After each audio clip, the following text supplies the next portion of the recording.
नमस्कार शेतकरी मित्रांनो, आजच्या व्हिडिओमध्ये आपण हळद पिकाचं पाणी व्यवस्थापन याविषयी महत्त्वाची माहिती हे आज पाहणार आहोत। बऱ्याच शेतकऱ्यांचे कॉल येत होते आणि SMS येत होते की हळद पिकाला पाणी किती दिवसापर्यंत द्यायला पाहिजेत, जेणेकरून आतापर्यंत आपण हळद पिकाला जे काही व्यवस्थापन केलं चांगल्या प्रकारे त्याचा फायदा आपल्याला चांगल्या प्रकारे होईल आणि उत्पादनात वाढ होईल। उत्पादनात जे हळद पिकाच्या बऱ्याच शेतकऱ्यांचं पाणी व्यवस्थापन चुकल्यामुळं हे उत्पादनामध्ये मोठ्या प्रमाणात घट येते। तुम्ही बघू शकता यावर्षी भरपूर सुरुवातीला पाणी होता आणि त्यानंतर परत पाणी उगवल्यानंतर शेतकऱ्यांनी खालून मोठ्या प्रमाणात पाणी दिलं आणि त्याचा दुष्परिणाम असा झाला आहे की खूप हळदीला ही सड लागली होती।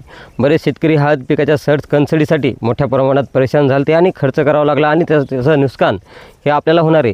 तर शेतकरी मित्रांनो, त्यासाठी आपल्याला कोणत्याही पिकाचं चांगलं उत्पादन घेण्यासाठी आपल्याला त्याचं पाणी व्यवस्थापन हे बघणं खूप महत्त्वाचं असतं। त्याच अनुषंगाने शेतकरी मित्रांनो, आज आपण हा व्हिडिओ बनवत आहे। त्यासाठी तुम्ही जर आपल्या चॅनलवर नवीन असाल तर आपल्या कृषी समर्पण यूट्यूब चॅनलला लाईक करा, व्हिडिओला लाईक करा, चॅनलला सबस्क्राईब करा, समोरील बेल आयकॉनला क्लिक करा, जेणेकरून मी शेतीविषयीच्या प्रत्येक पिकाचा हे फवारणी व्यवस्थापन, खत व्यवस्थापन, पाणी व्यवस्थापन याची माहिती हे आपल्या चॅनलवर मी तुम्हाला देतच असतो। त्यासाठी तुम्ही जर आपल्या चॅनलला सबस्क्राईब केलं तर ही माहिती तुमच्यापर्यंत लवकरात लवकर ही तुमच्यापर्यंत येत राहील।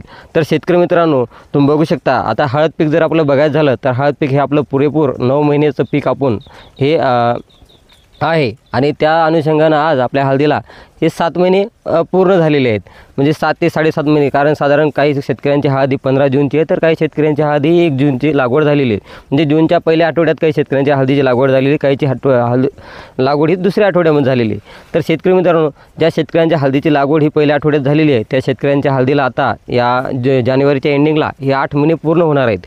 त्या अनुषंगानं आपलं हळद पीक हे 9 महिन्याचं आहे, म्हणजे 9 महिने झाल्यानंतर आपण हळद पिकाची कहाणी करतो, 9-9.5 महिने झाल्यानंतर।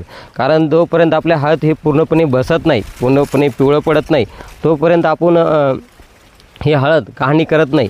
तर आपल्याला त्यासाठी शेतकरी मित्रांनो, ज्या शेतकऱ्यांचा आता हळद पिकाची लागवड ही जूनच्या पहिल्या आठवड्यात झालेली आहे किंवा जूनच्या सुरुवातीला झालेली आहे, त्या शेतकऱ्यांनी या महिन्यामध्ये जमिनीच्या आपल्या परिस्थितीनुसार मगदुराप्रमाणे, जसे भारी जमीन असेल तर तुम्ही 10-12 दिवसाला एकदा पाणी द्यायला तरी चालते या अवस्थेमध्ये। आणि पाणी देत असताना आपल्याला एक पाणी हे बेडनं ड्रिपनं द्यायचं आहे, दुसरं पाणी हे सरीनं द्यायचं आहे, असं आलटून पलटून हे पाणी आपण या महिन्यामध्ये व्यवस्थापन करायचं आहे। तसेच हलकी जमीन असल्यास लवकर पाणी द्यायला त्याला काही हरकत नाही, जसं तुमच्या पाण्याचा सोर्स असेल त्यानुसार तुम्ही त्याचं व्यवस्थापन करू शकता।